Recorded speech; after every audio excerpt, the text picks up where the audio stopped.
بسم الله الحبايب الغاليين، طلبة تانية ثانوي العلمي والأدبي، أهلا بيكم مع فيديو جديد. أخباركم إيه؟ يا رب تكونوا بخير وفي أحسن حال. النهاردة معادنا مع ورشة مراجعة البحث عشان امتحان شهر نوفمبر. لو أنت بتسمعني قبل الامتحان بكام يوم مفيش مشكلة، لو بتسمعني وبكرة إن شاء الله الامتحان بتاعك حط قدامك بوكلت الأساسي بتاعك وتعالى كده اما راجع لك بشكل سريع عشان تدخل بكرة بإذن الرحمن، أو تدخل في امتحان الشهر بإذن الله وأنت جاهز وتجيب درجة كويسة بإذن الله زي ما عملنا في الورشة بتاعة شهر أكتوبر. هنبدأ الأول بالميكس ما بين العلمي والأدبي، وبعدين في وقت معين هقول للأدبي اقفل الفيديو وهكمل شوية مع العلمي في الحاجات الخاصة بالعلمي. طبعا احنا عارفين ان احنا عندنا جبر وتفاضل ومثلثات، هنحاول كده نعدي على منهج شهر نوفمبر بشكل سريع. ابدأ معايا بالسؤال الأول. السؤال الأول بيقول اختر الإجابة الصحيحة من بين الإجابات المعطاة. بيقول لك الدالة د حيث دالة س بتساوي أ أس س تبقى تناقصية على مجالها إمتى؟ تكون الدالة تناقصية تكون الدالة تناقصية إذا كان أساس الدالة أكبر من الصفر وأقل من الواحد. فبالتالي هروح أدور هلاقي الإجابة ج، أن الألف أكبر من الصفر وأقل من الواحد. خلي بالك لو شال كلمة تناقصية وحط مكانها تزايدية، في الحالة دي تختار إن الألف تبقى أكبر من الواحد، يعني هتختار الاختيار باء. السؤال ده طبعا كان سؤال جبر. السؤال التاني سؤال جبر برضو، بيقول لك إذا كان دالة س بتساوي 2 أس س، عايزين دالة س زائد 1 زائد دالة س على دالة س ناقص 1. هنبدأ نعوض. شرطة كسر، يعني ايه دالة س زائد 1؟ يعني الراجل شال السين وحط مكانها س زائد 1، انت تعمل زيه، نزل الاتنين وشيل السين وحط مكانها س زائد 1. قابلني إشارة موجبة، مكتوب دالة س شيلها واكتب مكانها 2 أس س، مكتوب تحت دالة س ناقص 1، يعني الراجل شال السين وحط مكانها س ناقص 1، تعمل زيه تبقى 2 أس س ناقص 1. هنبدأ نمسك الأس نكسره. 2 أس س زائد 1 اللي هي أول واحدة هتبقى 2 أس س في 2 أس 1، وال2 أس س زي ما هي. همسك الأس اللي في المقام أكسره، هيبقى 2 أس س في 2 أس سالب 1. طب احنا بنكسر ليه؟ قال لي بنكسر عشان اخد من البسط عامل مشترك عشان اختصره. هتلاقي ان البسط فيه 2 أس س مشترك، هيتبقى لك 2 أس 1 زائد 1، والمقام هسيبه زي ما هو.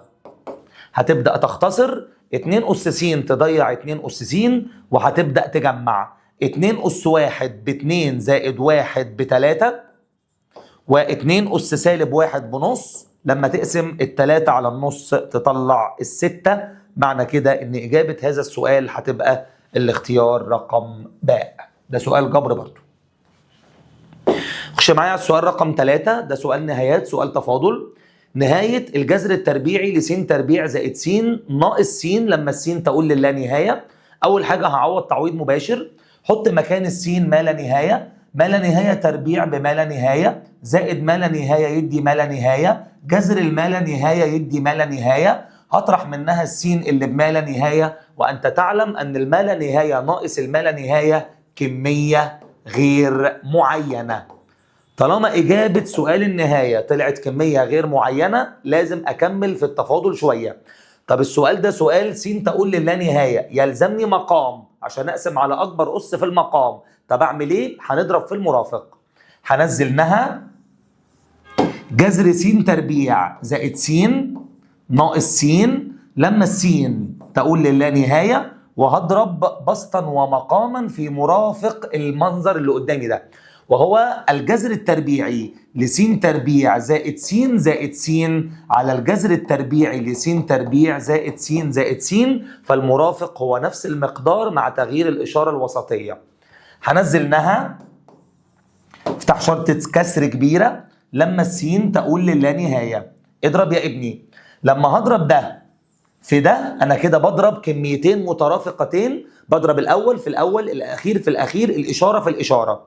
لما تضرب جذر س تربيع زائد س في جذر س تربيع زائد س، أي جذر يتضرب في نفسه يدي المجذور.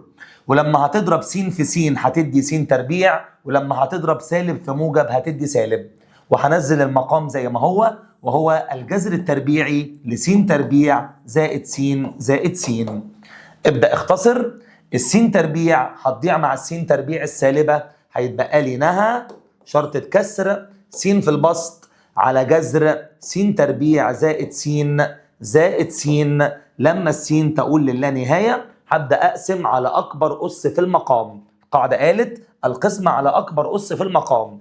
يعني هنا هقسم على س تربيع بس خلي بالك دي جوه الجذر، هنا هقسم على س تربيع بس خلي بالك دي جوه الجذر، فهنا هقسم على س لأنها بره الجذر، وهنا هقسم على س لأنها بره الجذر. ابدأ اختصر. نزلناها، افتح شرطة كسر، شيل السين مع السين هيتبقى في البسط واحد، الجذر مفتوح. اختصر س تربيع مع س تربيع هيتبقى واحد، شيل سينية من فوق مع سينية من تحت هيتبقى واحد على س زائد س على س هتطلع واحد، وذلك عند س تقول للا نهاية. اتفقنا ان اي كسر مقامه س كنسله، لان الكسر اللي مقامه س بيبقى بصفر، لان بقسم حاجة على ما لا نهاية. معنى كده ان ده هيتكنسل، يعني هيتبقى لي في البسط واحد، وهيتبقى لي في المقام جذر واحد زائد واحد يعني 2. يعني اجابة هذا السؤال النهائية هتطلع بنص. ده سؤال تفاضل. السؤال رقم 4 ده سؤال جبر، بيقول لك إذا كانت النقطة أ اللي إحداثيتها بكاف و3 تقع على منحنى الدالة د، حيث دالة س بتساوي لوغاريتم س زائد 7 للأساس 2. عايزين نعرف الكاف بكام. أي نقطة بتقع على منحنى فهذه النقطة بتحقق معادلة المنحنى، فأنا من حقي أحط ال3 دي مكان دالة س، لأن دالة س معناها صاد، ومن حقي أحط الكاف دي مكان السين وابدأ أعوض. يبقى أنا هشيل دالة س وأحط مكانها 3، وهنزل لوغاريتم، وهشيل السين وأحط مكانها كاف زائد 7، وهنزل هنا الاتنين. في طريقة لتحويل المعادلة اللوغاريتمية لمعادلة أسية عشان أقدر أحلها.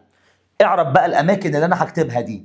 ده يا فندم مكان الأس، وده مكان الأساس، وده مكان الإجابة. يلا حط بقى كل حاجة مكانها. اكتب الأساس، حط أسه وساويه بالإجابة.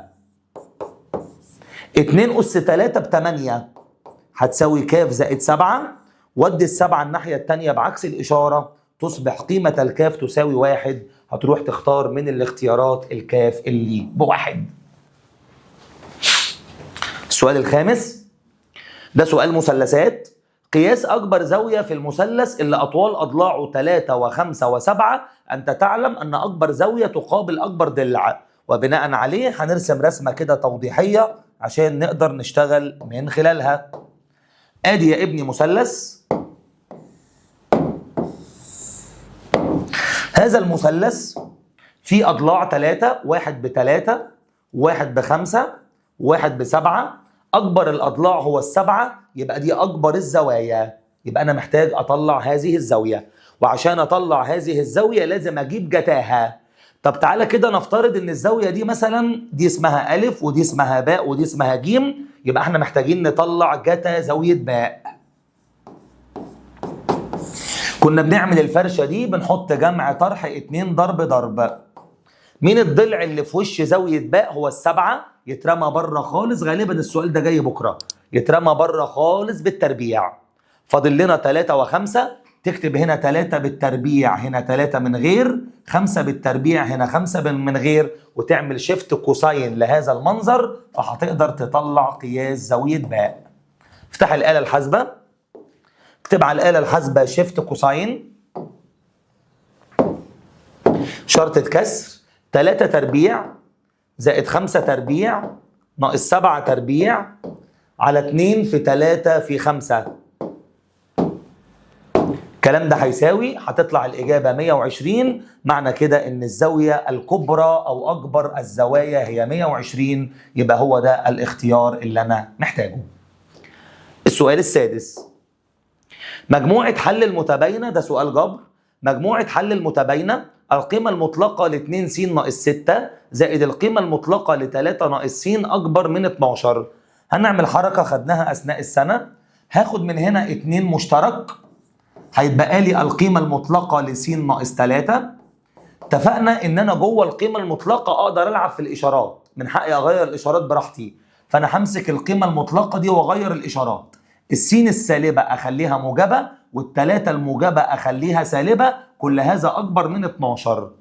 سندوتشين وسندوتش يدي 3 سندوتشات، يبقى 2 القيمه المطلقه لس ناقص 3 زائد القيمه المطلقه لس ناقص 3 هيدي 3 القيمه المطلقه لس ناقص 3، كل هذا اكبر من ال 12.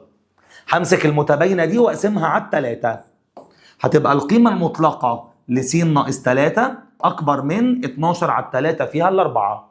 قلنا في حاله الاكبر بقسم صفحتي قسمين، مره باخد اللي جوه القيمه المطلقه اكتبه يمين واكتبه شمال. في اليمين بكتب الاشاره هي او علامه التباين هي برقمها، وفي الشمال بعكس العكس، يعني بعكس العلامه وبعكس الاشاره. ودي الناقص 3 بعكس الاشاره فاصبحت س اكبر من السبعه، ودي الناقص 3 بعكس الاشاره فاصبحت السين اقل من السالب 1. ظبطت شغلك تروح تكتب مجموعه الحل. لما تبص في ورقه الاسئله هتلاقي علامه اكبر، اول ما تلاقي اكبر يبقى ح فرق على طول، وانت مغمض اكبر يبقى ح فرق. في عندك رقمين، واحد سالب 1 وواحد 7، تبدا بالصغير وتفنش بالكبير. قال لك بس خلي بالك الفرق دي بتعمل مخالفه. قلت له يعني ايه؟ قال لي يعني هنا لو مفيش يساوي معناها فتحه، حضرتك لازم تقفل، لان الفرق بتعمل مخالفه. تروح تدور في الاختيارات على ح فرق السالب 1 لل7 مقفولين، هتلاقي الاجابه هي الاختيار رقم الجيم. السؤال رقم 7 ده سؤال جبر، بيقول لك عايزين مجال الداله د حيث دالة س بتساوي لوغاريتم الثلاثة للأساس 1 ناقص س يطلع إيه؟ من خواص اللوغاريتمات إنك لازم تبقى عارف إن اللي بيتكتب هنا ده اسمه الأساس اللوغاريتمي، له ميزة. قلت له إيه الميزة دي؟ قال لي لازم ينتمي لحاه الموجبة ما عدا الواحد. اللي بيتكتب في المكان اللي أنا مشاور عليه بالأحمر لازم يكون حقيقي موجب وما يكونش واحد. قلت له طب ده معناه إيه؟ معناه إن أنا هاخد الواحد ناقص س هخليه حقيقي موجب يعني اكبر من الصفر، وهاخده مره تاني هقول عليه انه مش بواحد، لان ده المكان اللي اقدر اشتغل عليه عشان اطلع المجال. وادي الواحد الناحيه التانيه بعكس الاشاره، يبقى السالب س هيبقى اكبر من السالب 1. اقسم المتباينه على سالب، ولما بتقسم على سالب علامه التباين بتتغير، معنى كده ان السين هتبقى اقل من الواحد. خش على الشمال، سيب السالب س وسيب اللا تساوي، ودي الواحد دي الناحية التانية بعكس الإشارة، بقت 1 ناقص 1 بصفر.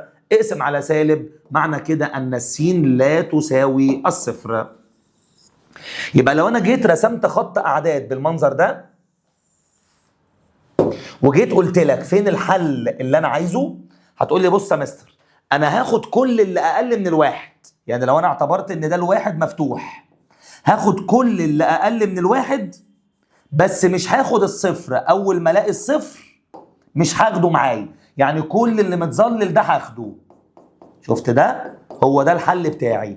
طب الجزء المتظلل ده متقسم لحتتين، ايه الحته الاولى؟ من السالب ما لا نهايه حتى الصفر مفتوحين، ومن الصفر حتى الواحد مفتوحين.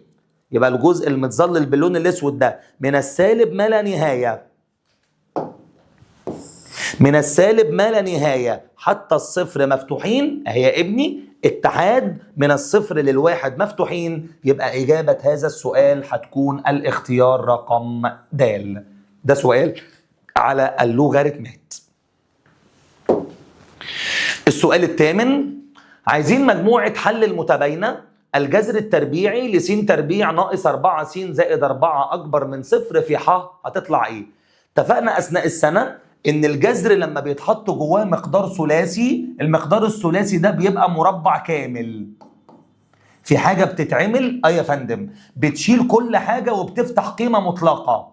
بتاخد الجذر التربيعي للحد الاول وتكتب في الاول، بتاخد الجذر التربيعي للحد الثاني وتكتب في الثاني، وبتاخد الاشاره الوسطيه. يبقى انا شلت كل الطرف اليمين وكتبت مكانه القيمه المطلقه لس ناقص 2، وهنزل علامه اكبر من الصفر. نسال حضرتك سؤال، احنا عايزين ايه؟ احنا عايزين اللي يطلع من هنا ده لما يطلع تبقى اكبر من الصفر، تبقى حاجه اكبر من الصفر. لو حطيت مكان السين كام الاقي الاجابه اللي تطلع اكبر من الصفر. قال لي لو حطيت مكان السين اي رقم ما عدا الاثنين تلاقي الاجابه اكبر من الصفر.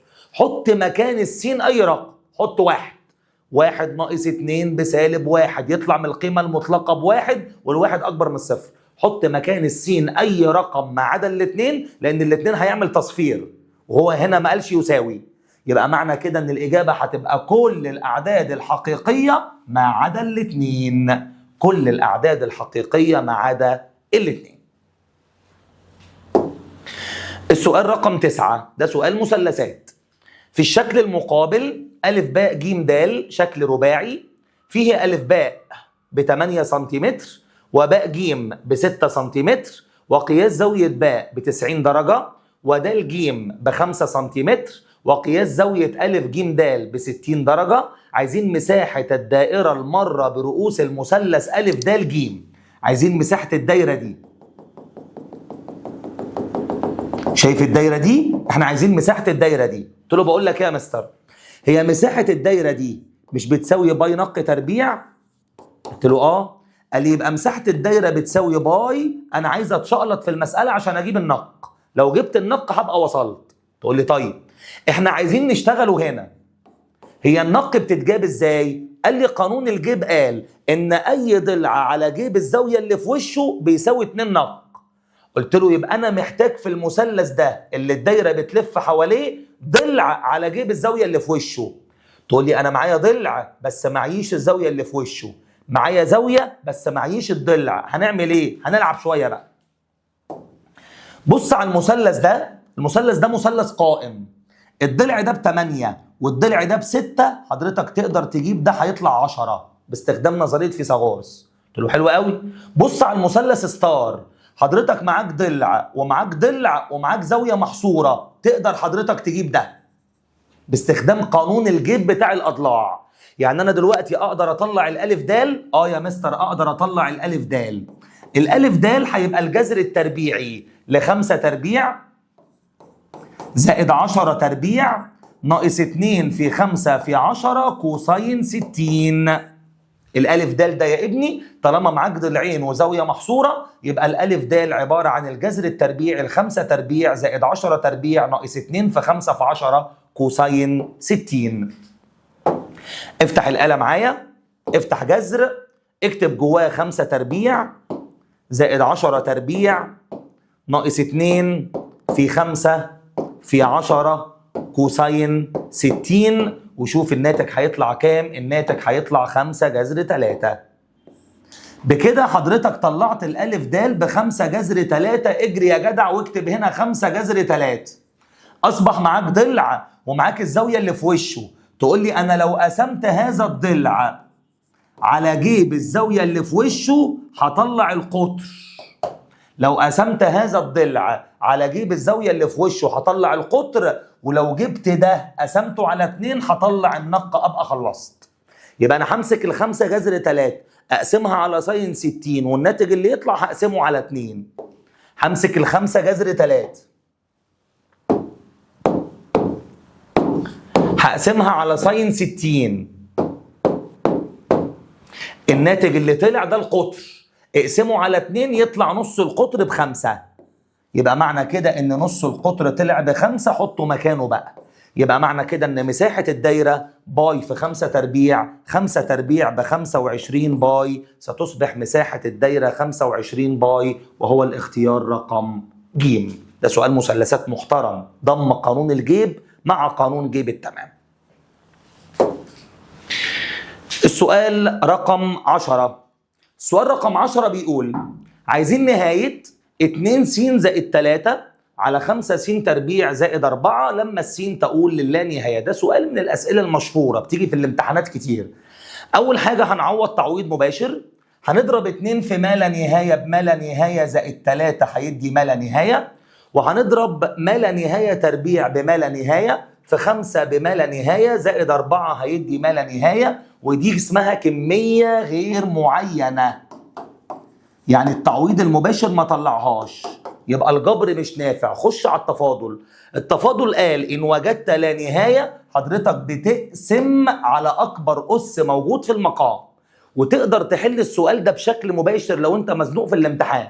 درجة البسط بتاعتك ب1 وهو أعلى أس في البسط، درجة المقام عندك ب2 وهو أعلى أس في المقام.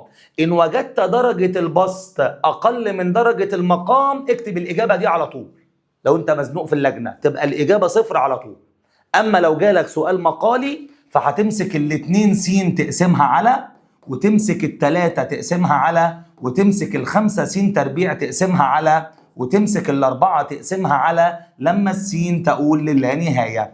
القاعدة قالت القسمة على أكبر أس في المقام، يعني أنا هقسم هنا على س تربيع على س تربيع على س تربيع على س تربيع. سينية من فوق مع سينية من تحت هيتبقى 2 على س، هنا نهى لما السين تقول للا نهاية، و3 على س تربيع ما فيهاش اختصارات، وس تربيع مع س تربيع يتبقى 5، و4 على س تربيع ما فيهاش اختصارات. واتفقنا ان في حالة اللانهاية اي كسر مقامه س كنسله، لان ده على ما لا نهاية، 2 على ما لا نهاية ب0، اي رقم على ما لا نهاية ب0، اي رقم على ما لا نهاية ب0، فهتطلع الاجابة 0 زائد 0 على 5 زائد 0، فهتطلع الاجابة ب0 اللي احنا كنا مطلعينها من غير ما نحل السؤال. ده سؤال من الاسئلة المشهورة جدا، خد بالك منه. سؤال رقم 11 ده سؤال مثلثات، بيقول لك في المثلث س ص ع إذا كان س داش بيساوي ص داش عايزين جتا س. قلت له أنا عندي قانون للجتا س. قانون الجتا س بيقول أن ص داش تربيع زائد ع داش تربيع ناقص س داش تربيع على 2 ص داش ع داش. ده قانون الجتا س. بس الراجل ادالك اوبشن، قال لك لو سمحت لما تلاقي السين داش والصاد داش خلي بالك دول قد بعض. قلت له السين داش والصاد داش قد بعض؟ قال لي اه. قلت له معنى كده ان دول هيتكنسلوا، لان دول زي بعض بالظبط بس مع اختلاف الاشاره. معنى هذا ان جتا س ستساوي، هيتبقى لك في البسط ع داش تربيع، هيتبقى لك في المقام 2 ص داش ع داش. اختصر يا ابني، ع داش من تحت مع ع داش من فوق هيطلع لك جتا س تساوي، البسط هيتبقى فيه ع داش والمقام هيتبقى فيه 2 ص داش. دور في الاختيارات على ع داش على 2 ص داش، هتلاقي الإجابة عندك هي الباء. السؤال رقم 12 ده سؤال تعويض مباشر، لو جالك في الامتحان في الاختيارات ما تضيعش وقت. الراجل بيقول لك إذا كان 2 س ناقص 1 الكل أس 4 بيساوي 81، يا ترى السين هتطلع بكام؟ كل اللي عليك تعمله حط مكان السين 1 وجرب على الآلة، الحاجات اللي تتعمل على الآلة انجزها. 2 في 1 ب2، شيل منها 1 يدي 1، هل الواحد أس 4 يدي 81؟ لأ، يبقى الاختيار ده كفتة. طب الاختيار الثاني أكيد كفتة لأنه جواه حاجة ما نفعتش، انجز. طب خش على الاختيار الثالث، جرب الاثنين، 2 في 2 ب4، شيل منها 1 يدي 3، 3 أس 4 ب81. بس اوعى تختار ده، لربما ده ينفع، لأن ده جواه الاختيار اللي فات، ربما السالب 1 ينفع. جرب السالب 1، 2 في سالب 1 بسالب 2 ناقص 1 بسالب 3، الكل أس 4 يدي 81، يبقى ده نفع وده نفع، يبقى أنا هختار الاختيار ده لأنه أشمل من الاختيار السابق. يبقى ده سؤال كده تعويض مباشر مش هنضيع فيه وقت كتير. السؤال رقم 13 ده سؤال نهايات. أول حاجة هعوض تعويض مباشر، ما لا نهاية تربيع بما لا نهاية في 9 بما لا نهاية زائد 4 بما لا نهاية جذرها بما لا نهاية 5 في ما لا نهاية بما لا نهاية، ما لا نهاية زائد ما لا نهاية بما لا نهاية، 4 في ما لا نهاية بما لا نهاية زائد 3 بما لا نهاية. طلعت ما لا نهاية على ما لا نهاية وهي كمية غير معينة. مسألة ما اتحلتش بالتعويض المباشر. نزلناها وافتح شرطة كسر وابدأ امشي بالسيستم. هنشوف الجذر التربيعي ل9 س تربيع زائد 4 هنقسم على ايه، وهنشوف ال5 س هتتقسم على ايه، وهنشوف ال4 س هتتقسم على ايه، وهنشوف ال3 هتتقسم على ايه لما السين تقول للا نهاية. القاعدة قالت القسمة على أكبر أس في المقام، يبقى أنا هقسم على س هقسم على س، بس هنا هقسم على س متربعة لأنها جوه الجذر، وهنا هقسم على س متربعة لأنها جوه الجذر، لكن هنا هقسم على س لأنها بره الجذر. الكلام ده هيساوي إنها تنزل شرطة الكسر اختصر. س تربيع مع س تربيع هيتبقى جذر 9. 4 على س تربيع ما فيهاش اختصارات، وسيناية مع سيناية هيتبقى 5. س مع س هيتبقى 4، و3 على س هتنزل، وذلك عند س تقول للا نهاية. أي كسر مقامه س في حالة اللا نهاية كنسله، لأنه بيبقى رقم على ما لا نهاية، والرقم على ما لا نهاية بصفر، يعني ده بصفر وده بصفر.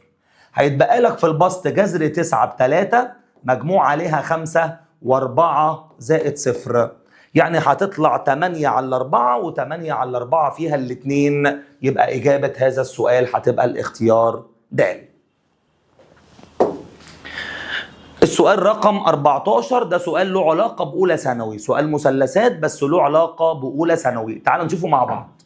السؤال رقم 14 بيقول: في المثلث س ص ع يكون س د تربيع زائد ص د تربيع ناقص 2 س د ص د جاء 90 ناقص ع يطلع ايه؟ هنمسك المقدار ده ونمشي فيه واحدة واحدة. السين د تربيع مفيش فيها مشكلة، والصاد د تربيع مفيش فيها مشكلة، والناقص 2 س د ص د مفيش فيها مشكلة. أنت تعلم من أولى ثانوي إن ال90 كانت بتعمل عملية تغيير، يعني بتخلي الجا جتا وكانت بتاخد الزاوية اللي جوه. قلت له طب المنظر ده كده معناه إيه؟ قال لي س د تربيع زائد ص د تربيع ناقص 2 س د ص د جتا ع، ده بيطلع حاجة لو تفتكر، قال لي ده كان بيطلع ع د تربيع. يبقى المنظر اللي قدامك ده بيطلع حاجة اسمها ع د تربيع، وهذا هو الاختيار ج.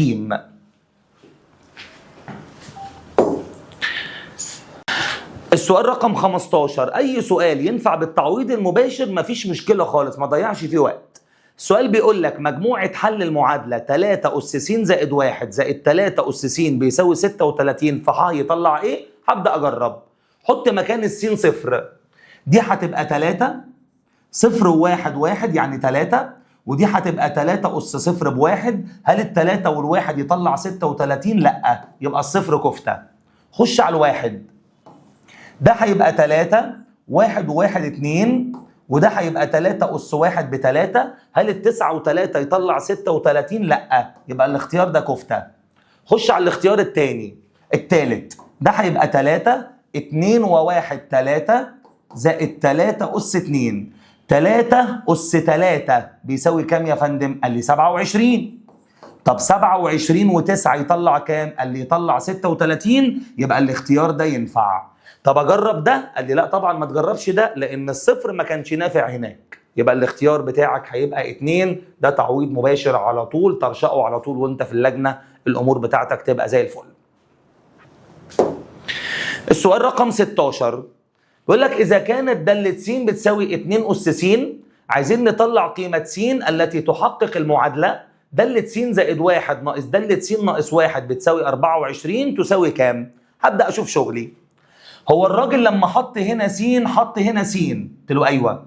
هو شال السين وحط س زائد 1، يبقى أنا هنزل الاتنين وأشيل السين وأحط مكانها س زائد 1، ثم هنزل الإشارة السالبة. هو شال السين وحط س ناقص 1، يبقى أنا هشيل السين وأحط س ناقص 1، يبقى 2 أس س ناقص 1. كل هذا بيساوي 24. ابدأ امسك الأس كسره عشان تاخد منه عامل مشترك. ده هيبقى 2 أس س في 2 أس 1، وده هيبقى 2 أس س في 2 أس سالب 1. كل هذا بيساوي 24. بكسر الأس عشان اخد منه مشترك. هاخد 2 أس س مشترك، هيتبقى لك 2 أس 1 ناقص 2 أس سالب 1. كل هذا بيساوي 24. هسيب الاتنين أس س زي ما هي وحضرتك هتروح تعمل ده بالآلة الحاسبة. ده هيطلع بالآلة الحاسبة 3 على 2. الكلام ده هيساوي 24. هتضرب الطرفين في المعكوس الضربي لل3 على 2 عشان اخلص منها. هضرب هنا في 2 على 3 وهضرب هنا في 2 على 3 عشان ال3 تضيع ال3 وال2 تضيع ال2، فهيتبقى لك 2 أس س.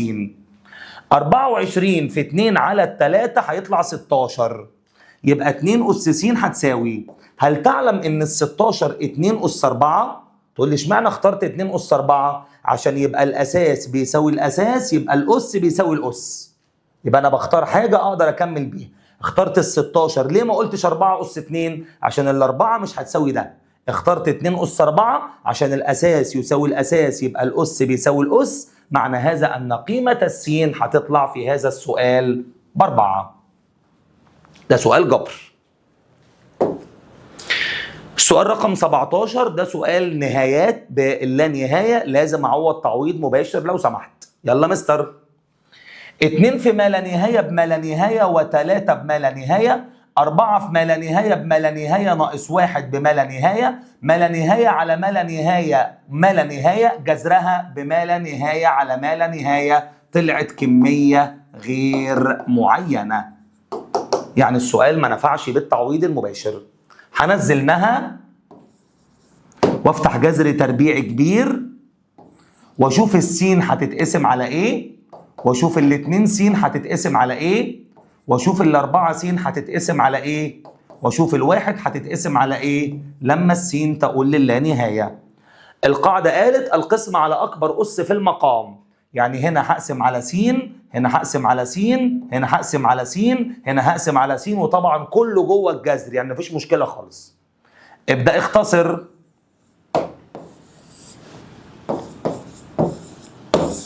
3 على س ما فيهاش اختصارات، والسينايه تضيع مع السينايه يتبقى 2، سينايه تضيع مع سينايه يتبقى 4، و1 على س ما فيهاش اختصارات. اي كسر مقامه في س في حاله اللا نهايه شيله عشان بيبقى بصفر، لانه هيبقى عباره عن رقم على ما لا نهايه بصفر، وده كمان بصفر. فهتطلع الاجابه جذر 2 على 4، يعني الاجابه هتبقى جذر 2 على 4. تكتب بقى ده على الآلة، جذر 2 على 4 يعني جذر نص. تقوم رايح فاتح جذر على الآلة وكاتب جواه 2 على 4 وتدوس يساوي، هتلاقي الآلة طلعت لك جذر 2 على 2. تروح تختار جذر 2 على 2 اللي هي دي هي جذر 2 على 2. لو كتبت دي على الآلة هتلاقيها طلعت جذر 2 على 2، فتروح تختار 1 على جذر 2. السؤال رقم 18 بيقول لك إذا كانت 3 أس س ناقص 2 بيساوي 2 أس س ناقص 2، عايزين نعرف السين بكام. عوض تعويض مباشر يا ابني، طالما السؤال مباشر والسين عندك في الاختيارات عوض تعويض مباشر. مش عايز تعوض تعويض مباشر دي سهلة. في قاعدة قالت إن لو الأس بيساوي الأس يبقى هذا الأس بصفر. لو أنت مش عايز تجرب الاختيارات، لما الأس بيساوي الأس يبقى لازم هذا الأس بصفر. معنى كده ان حضرتك هتطلع قيمة السين ب2، ولو رحت جربت هتلاقي الاتنين هي اللي هتنفع من الاختيارات. ده بالنسبة لسؤال 18. سؤال 19 ده سؤال مقالي في الجبر. يقول لك إذا كان دالة س بتساوي 5 أس س، فأوجد في ح مجموعة حل المعادلة دالة س زائد دالة س ناقص 1 بتساوي 150.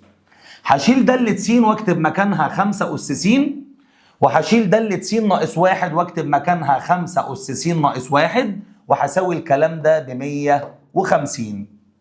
هسيب ال5 أس س زي ما هي، وهمسك ال5 أس س ناقص 1 أكسرها عشان آخد منها عامل مشترك. فدي هتبقى 5 أس س في 5 أس سالب 1، كل هذا بيساوي 150. هاخد 5 أس س مشترك، هيتبقى لك من هنا 1، وهيتبقى لك من هنا 5 أس سالب 1، كل هذا بيساوي 150. هسيب ال5 أس س زي ما هي، وهجري على الآلة الحاسبة هكتب 1 زائد 5 أس سالب 1، الآلة الحاسبة هتطلع لك 6 على 5، كل هذا بيساوي 150. اضرب في المعكوس الضربي لل6 على 5، وهو 5 على 6 يمين 5 على 6 شمال. ال6 تضيع ال6، ال5 تضيع ال5، هيتبقى لك في اليمين 5 أس س.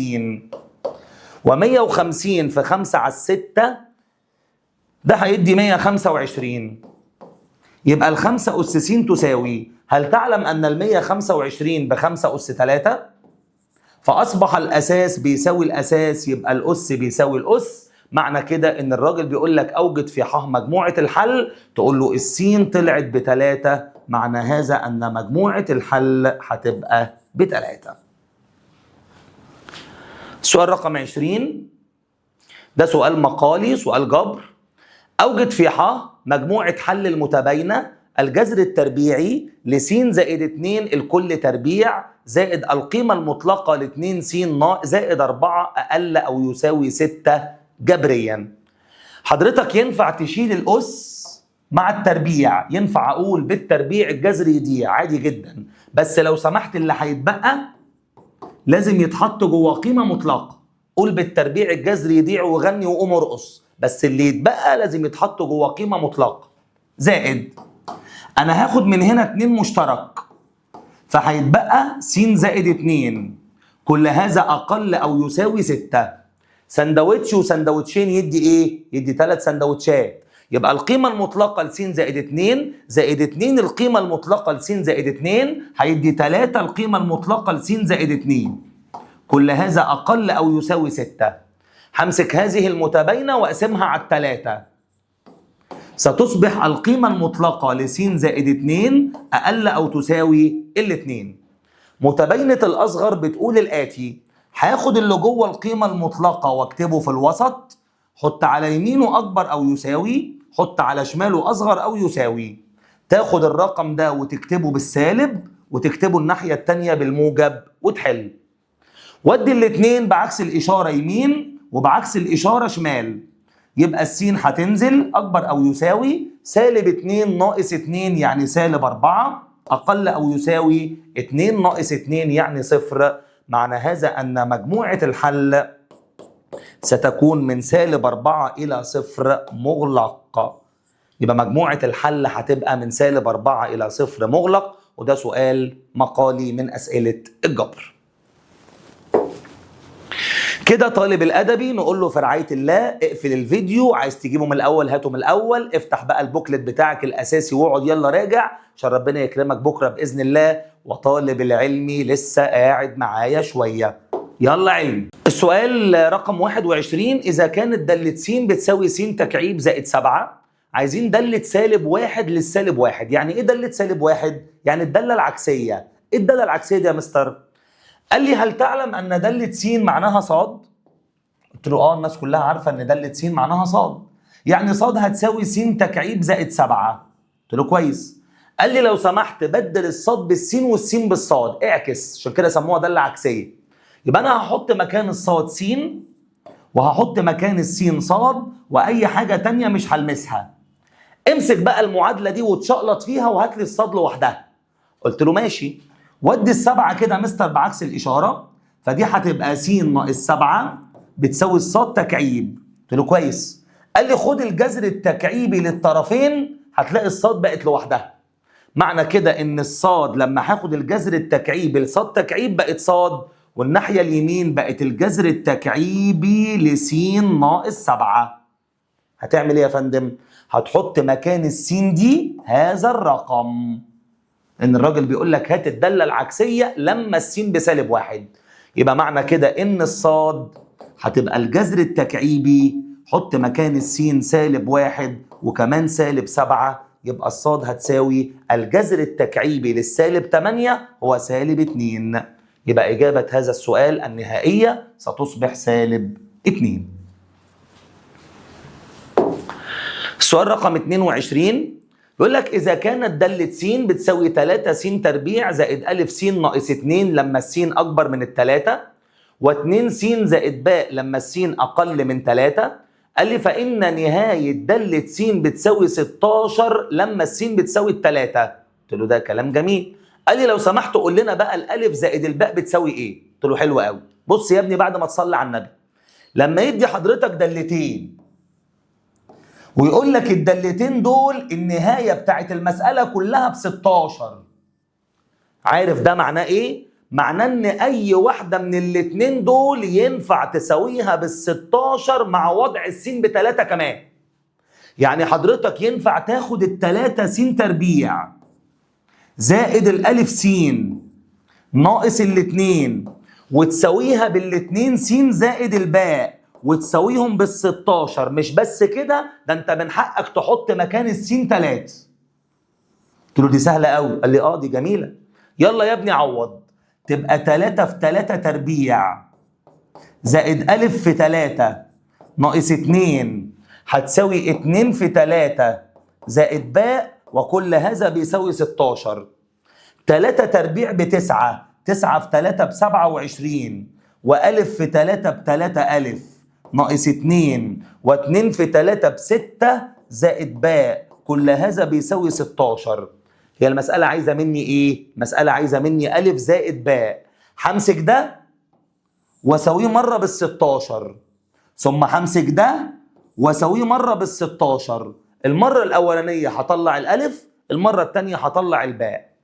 معنى كده ان 27 زائد 3 ألف ناقص 2 اللي ب16 و6 زائد باء اللي ب16. جمع يا ابني. 27 ناقص 2 ب25، يبقى دي هتبقى 3 ألف بتساوي 16 ودي ال25 بعكس الإشارة. معنى كده ان ال3 ألف هتساوي -9. اقسم على ال3 طلعت لك الألف بسالب 3. خش عليا. ودي ال6 بعكس الإشارة، ستصبح الباء ب16 ناقص 6، يعني الباء هتطلع ب10. وحيث أن السؤال طالب ألف زائد باء، يعني هتجمع -3 مع 10 هتطلع ب7. يبقى إجابة هذا السؤال النهائية طلعت ب7. ده سؤال سهل قوي لما بيجي للطلبة كتير ما بتغلطش فيه. السؤال رقم 23 هنعيد اللي فات تاني. بيقول لك إذا كانت دالة س بتساوي ظا 3 س على س لما السين أكبر من الصفر، و2 زائد جتا س لما السين أقل أو تساوي الصفر. بص بقى، دي اللي كان مديها لك هنا طلبها منك هناك. قال لي هناك احنا عايزينها. قلت له هنعمل ايه؟ قال لي هتروح تجيب ناتج ده، لو لقيته هو ناتج ده تكتبه هنا. لو لقيت الناتجين مختلفين هتلاقيه حاطط لك في الاختيارات كلمة غير موجودة، فتختار كلمة غير موجودة. يعني أنا يا مستر هروح أجيب نهاية ظا 3 س على س لما السين تقول للصفر. يلا يا ابني، أنت تعلم إن ظا حاجة على نفس الحاجة ب1، يعني ده طلع ب3. والله لو رحت جبت التانية لقيتها ب3 هكتب 3 واقول له سلام عليكم. هروح اجيب له نهى 2 زائد جتا س لما السين تقول للصفر. انت جبت الصفر منين؟ من هنا. مستر انا نظري ضعيف، هاته من هنا. مش شايف، هاته من هنا. مش شايف، اقفل الفيديو ونام بقى. عوض تعويض مباشر. الاتنين هتنزل، زائد جتا صفر وجتا صفر ب1 زائد 2 3. أول ما تلاقي الرقم ده هو الرقم ده تختار الرقم ده. يبقى نهاية دالة س لما السين تقول للصفر هتطلع ب3. السؤال رقم 24 ده سؤال نهاية دوال مثلثية. عوض تعويض مباشر. 2 في صفر بصفر وجا صفر بصفر، 3 في صفر بصفر وظا صفر بصفر، زائد 5 يدي صفر، يعني البسط طلع صفر والمقام طلع صفر. طلعت كمية غير معينة، يعني ما نفعتش بالتعويض المباشر. نزلناها ويلا نلف لفتنا. احنا هنشوف الجا 2 س هتتقسم على ايه، وهنشوف الخمسة ظا 3 س هتتقسم على ايه، وهنشوف السين هتتقسم على ايه لما السين تقول للصفر. الجا 2 س محتاجة تتقسم على س، والظا 3 س محتاجة تتقسم على س، وده تابع ياخد زي الكبار. بما ان ده عايز س وده عايز س، التابع ياخد زي ما الكبار ياخدوا. ابدأ اختصر. جا حاجة على نفس الحاجة يتبقى 2، وظا حاجة على نفس الحاجة يتبقى 5 في 3، وس على س تطلع 1. 2 زائد 5 في 3 تطلع 17. يبقى إجابة هذا السؤال ب17. السؤال رقم 25 برضو نهايات دوال مثلثية. عوض تعويض مباشر. 2 في صفر بصفر يعني كل ده بصفر. 5 في صفر بصفر وجا صفر بصفر يعني البسط طلع بصفر. و2 في صفر بصفر وظا صفر بصفر طلعت الإجابة صفر على صفر وهي كمية غير معينة. ما نفعتش بص ما بزهقش. كل سؤال نهايات تعويض مباشر. اوعى تزهق. نزلناها. افتح شرطة كسر. تعال نشوف الاتنين س جتا 8 س محتاجة تتقسم على ايه؟ تعال نشوف الاتنين جا 5 س هتتقسم على ايه؟ تعال نشوف ظا 2 س محتاجة تتقسم على ايه؟ لما السين تقول للصفر. ده تابع وده تابع ياكلوا في الاخر. ده محتاج يتقسم على س، ده محتاج يتقسم على س، بما ان ده محتاج س وده محتاج س، ده ياكل معاهم. ابدأ اختصر. اوعى تختصر جتا س مع س، مفيش نظرية اسمها جتا، لكن تختصر س مع س. هيتبقى لك 2 جتا 8 س، وان ظهرت السين لازم تكتب نها عشان هتعوض تعويض مباشر. زائد جا س مع س هيتبقى لك 2 في 5.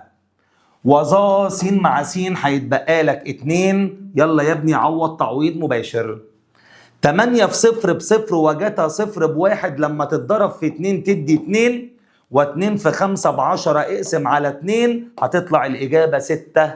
هتلاقيها عندك في الاختيار رقم د. السؤال رقم 26 ده سؤال محترم. ده سؤال محترم تقف له احتراما وتبجيلا. عوض تعويض مباشر.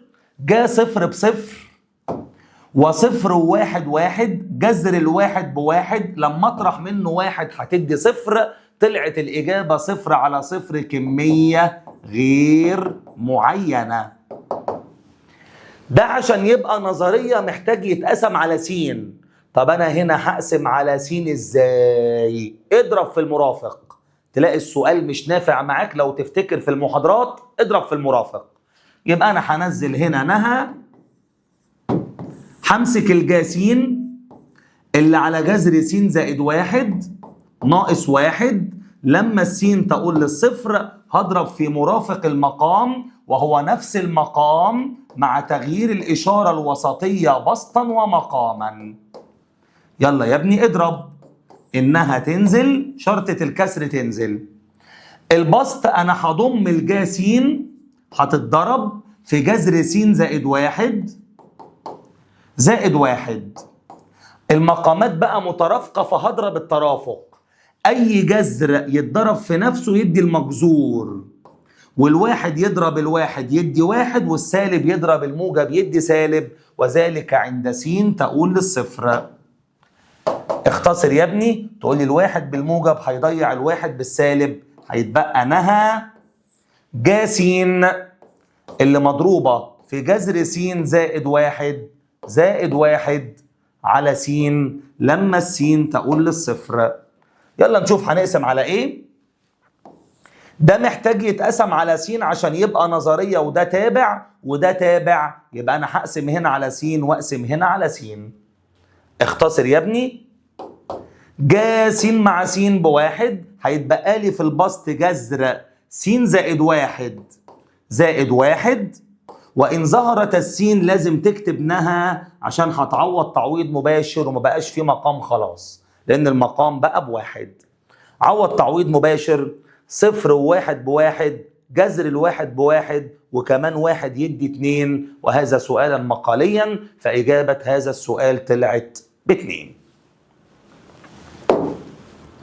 السؤال رقم 27 ده سؤال كنت منزله لك يوتيوب لو تفتكر، ازاي بنتعامل مع الزطا. انا هعوض تعويض مباشر يا مستر، هتطلع صفر على صفر مش هضيع فيها وقت. هنزل نها وهفتح شرطة كسر. هسيب الجا 5 س فوق، لكن هاخد دي وانزلها تحت بالمقلوب، لان الزطا مقلوبتها ظا، فانا من حقي اغير مكانها واقلبها. هو ده محتاج يتقسم على ايه عشان يبقى نظرية؟ محتاج س. ده محتاج يتقسم على ايه عشان يبقى نظرية؟ محتاج س. يبقى انا هقسم هنا على س، هقسم هنا على س لما السين تقول للصفر. جا س مع س هيتبقى في البسط 5، وظا س مع س هيتبقى في المقام 3، يبقى إجابة هذا السؤال النهائية هتطلع ب3. أتمنى لكم كل التوفيق، أشوفكم دايما على خير، يا رب تكون المحاضرة فادتكم كويس، إن شاء الله تجيبوا أعلى الدرجات بإذن الله. أشوفكم على خير في رعاية الله.